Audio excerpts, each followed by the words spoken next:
Chapter 3 సమకాలీన భారతదేశంలో విద్యాపరమైనటువంటి అంశాలు. ఈ లెసన్ నుంచి టెక్స్ట్ బుక్లో ఇచ్చినటువంటి కొన్ని ఇంపార్టెంట్ తెలుగు మరియు సంస్కృత అకాడమీ బుక్లో ఇచ్చిన కొన్ని ఇంపార్టెంట్ బిట్స్ చూసుకుందాం. దేశంలో ప్రాథమిక పాఠశాలలన్నిటికీ కనీస విద్యా సౌకర్యాలు కల్పించడం కోసం ప్రవేశపెట్టినటువంటి పథకం ఏమిటి? Operation black board. దేశంలోని ప్రాథమిక పాఠశాలలన్నిటికీ కనీస విద్యా సౌకర్యాలు కల్పించడానికి ప్రవేశపెట్టిన పథకం ఆపరేషన్ బ్లాక్ బోర్డ్. ఈ వీడియోస్ అనేవి బుక్ అందుబాటులో లేని వారికి, కొందామన్న దొరకని వారికి, ఇంకా చదవడానికి టైం లేని వాళ్ళకి యూజ్ అవుతాయి. అనిత విద్యా కార్యక్రమం ఈ వయసు బాలబాలికల కోసం నిర్దేశించబడింది. 6 to 14 years. అనియత విద్యా కార్యక్రమం ఈ వయసు బాలబాలికల కోసం నిర్దేశించబడింది. 6 to 14 years. ప్రాథమిక స్థాయి ప్రారంభ దశలో పాఠ్య ప్రణాళిక, బోధనా సామాగ్రి, గిరిజన భాషల అభివృద్ధి చేయవలసిన అవసరాన్ని ఈ కమిటీ సూచిస్తుంది.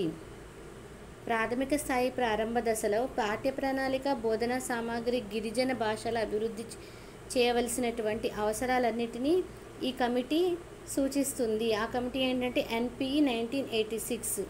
హన్స్ మెహతా కమిటీ దేనికి సంబంధించింది?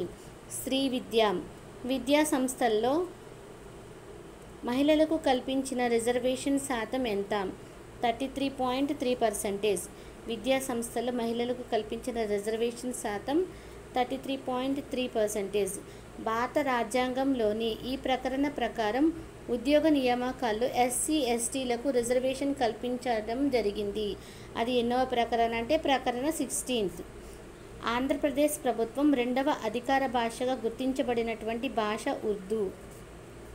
అల్పసంఖ్యాక బాలికల కోసం ప్రత్యేక పాఠశాలలో ఏర్పాటు చేసే స్వచ్ఛంద సంస్థ ఏరియా ఇన్వెస్టివ్ programme for educationally backward minorities కింద ఇచ్చేటటువంటి ఆర్థిక సహాయం 100%. భారత రాజ్యాంగం నందలి ఆర్టికల్ 30 దీనికి సంబంధించింది. మైనారిటీ విద్యా సంస్థలకు. వికలాంగులకు సంబంధించినటువంటి చట్టం RTI యాక్ట్. గ్రామీణ ప్రాంతాల్లో బాలికల విద్య ఎడల ప్రజల మద్దతు లేకపోవడానికి గల కారణాలను అధ్యయనం చేయడానికి ఏర్పాటు చేసినటువంటి కమిటీ హన్స్ మెహతా కమిటీ.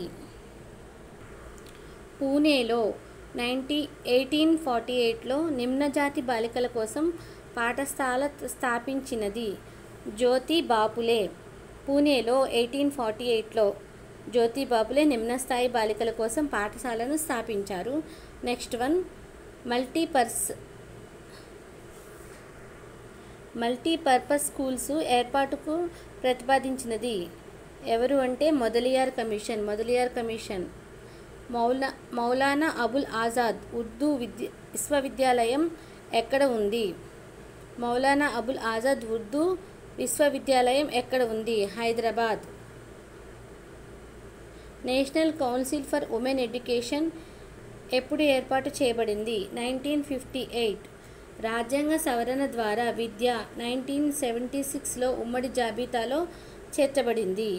ఏ రాజ్యాంగ సవరణ ద్వారా అంటే 42వ రాజ్యాంగ సవరణ ద్వారా విద్య అనేది 1976లో ఉమ్మడి జాబితాలో చేర్చబడింది.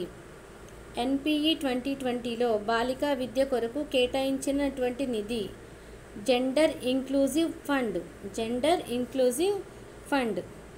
NPE 2020లో ఈ వయసు వారికి విద్యను అందించాలని ప్రతిపాదించారు. 13 to 18 years.